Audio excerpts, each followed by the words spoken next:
ഞാൻ doctor Athira, dental സർജനാണ്. പല്ല് സംബന്ധമായുള്ള informative വീഡിയോസിനായി channel subscribe ചെയ്യുക. കുഞ്ഞു ബെൽ ബട്ടൺ കൂടി ഒന്ന് പ്രസ് ചെയ്യുക. ഈ വീഡിയോ പല്ല് പൊന്തിയിട്ടുള്ള കൂട്ടുകാർക്ക് വേണ്ടിയിട്ടാണ്.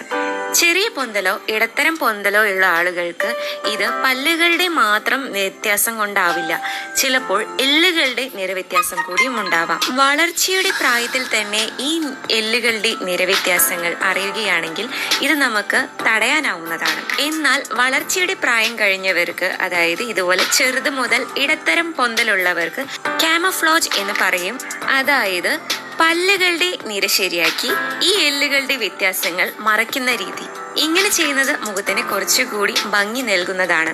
കാമഫ്ലാജ് പൊതുവെ 2 തരത്തിലാണ് ക്ലാസ് 2, അതായത് പല്ല് പൊന്തിയിട്ടുള്ള ആളുകൾക്ക് ചെയ്യാറുള്ളത്. ഒന്നാമതായി പല്ല് പറിച്ചിട്ടുള്ള രീതിയും രണ്ടാമതായി പല്ല് പറിക്കാത്ത രീതിയും. പല്ല് പറിച്ചിട്ടുള്ള രീതിയിൽ നമുക്കറിയുന്നത് പോലെ തന്നെ പല്ലുകൾ പറിക്കുന്നു, ആ സ്ഥലത്തിലേക്ക് പല്ലുകളെ നീക്കുന്നു.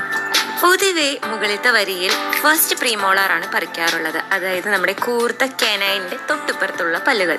ഈ പല്ലുകൾ പറിക്കുന്നത് പൊന്തല് കുറയ്ക്കാൻ സഹായിക്കുന്നതാണ്. താഴത്തെ വരിയിലും പൊന്തലുണ്ടെങ്കിൽ താഴത്തെ ഫസ്റ്റ് പ്രീമോളാർ ആണ് പറിക്കുക. ഇനിയിപ്പോ താഴത്തെ വരിയിൽ പൊന്തലില്ലാത്ത ആളുകളാണെങ്കിൽ സെക്കൻഡ് പ്രീമോളാർ ആണ് ഇവർക്ക് പറിക്കുക. ഇത് പറിക്കാനുള്ള കാരണം പല്ലുകൾ തമ്മിലുള്ള കടി ശരിയാക്കാൻ വേണ്ടിയിട്ടാണ്. അതായത് മുകളിലത്തെ വരിയുള്ള പല്ലുകളും താഴത്തെ വരിയുള്ള പല്ലുകളും ഇന്റർലോക്ക് ചെയ്യണ രീതി ഉണ്ടല്ലോ, ഇത് ശരിയാക്കാൻ വേണ്ടിയിട്ട്. സെക്കൻഡ് പ്രീമോളാർ പറിച്ചിട്ടുള്ള ഗുണം എന്തെന്നാൽ ഇത് പല്ലുകളെ പുറകിലേക്ക് വലിക്കുന്നതിന് പകരം പുറകിലെ പല്ലുകളെയാണ് മുൻപിലേക്ക് തള്ളുന്നത്. അതുകൊണ്ട് തന്നെ പല്ലുകൾ ഒരുപാട് ഉള്ളിലോട്ട് പോവാതിരിക്കുന്നു. ഇനിയിപ്പോ ചില ആളുകൾക്ക് താഴത്തെ വരിയിലുള്ള പല്ലുകളെല്ലാം കറക്റ്റ് അലൈൻമെന്റ് ആയിരിക്കും, എന്നാൽ മുകളിലത്തെ വരിയിൽ നല്ലോണം പൊന്തലുണ്ടാകും, ഈ കേസിൽ കാണുന്നത് പോലെ. ഇങ്ങനെയുള്ള ചില കേസുകളിൽ മാത്രം മുകളിലത്തെ വരിയിൽ ഒരു പ്രീമോളാർ, ഫസ്റ്റ് പ്രീമോളാർ മാത്രമേ പറിക്കുകയുള്ളൂ, താഴത്തെ വരിയിൽ ഒന്നും തന്നെ പറിക്കുന്നതല്ല. ഇപ്പോൾ ഈ പടത്തിൽ ശ്രദ്ധിച്ച് നിങ്ങൾക്ക് മനസ്സിലാവും, മുകളിലത്തെ ഒരു പ്രീമോളാർ പറിച്ചതാണ്, താഴത്തെ വരിയിലെ 2 പ്രീമോളാർസും പറിച്ചിട്ടില്ല. അടുത്തതായി കാമഫ്ലാജ് പല്ല് പറിക്കാത്ത രീതിയെ കുറിച്ചാണ് പറയുന്നത്. ചില ആളുകൾക്ക് പൊന്തലും ഉണ്ടാവും, കൂടെ ചെറിയ സ്പേസസ് അഥവാ വിടവുകൾ ഉണ്ടാവും. ഈ വിടവുകൾ ഉപയോഗിച്ച് പല്ലിന്റെ പൊന്തൽ കുറയ്ക്കുന്നതാണ്.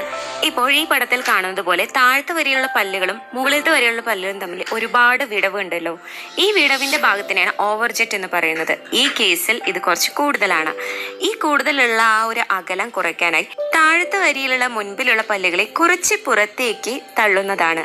ഇനിയിപ്പോ പല്ലിന് വിടവില്ലാത്ത ആളുകളാണെങ്കിൽ അണപ്പല്ലുകളെ പുറകിലേക്ക് തള്ളി കുറച്ച് സ്ഥലം ലഭിക്കുമല്ലോ, ആ സ്ഥലത്തിന്റെ സഹായത്തോടു കൂടി പൊന്തൽ മാറ്റുന്നതാണ്. ഇനിയിപ്പോൾ ഒരുപാട് പൊന്തലുള്ള ആളുകളാണെങ്കിൽ എല്ലുകളുടെ വ്യത്യാസം കാരണം ഇങ്ങനെയുള്ളവർക്ക് സർജറി തന്നെയാണ് നല്ലൊരു ഓപ്ഷൻ കേട്ടോ. അപ്പോൾ ഫ്രണ്ട്സ്, എന്തെങ്കിലും വീഡിയോ സജഷൻ ഉണ്ടെങ്കിൽ കമന്റ് ബോക്സിൽ മെൻഷൻ ചെയ്യുക കേട്ടോ. ഈ വീഡിയോ നിങ്ങൾക്ക് ഉപകാരപ്പെട്ടുവെങ്കിൽ ഉറപ്പായും നിങ്ങളുടെ ഫാമിലി ഫ്രണ്ട്സ് ആയിട്ടൊക്കെ ഒന്ന് ഷെയർ ചെയ്യുക. Thank you for watching.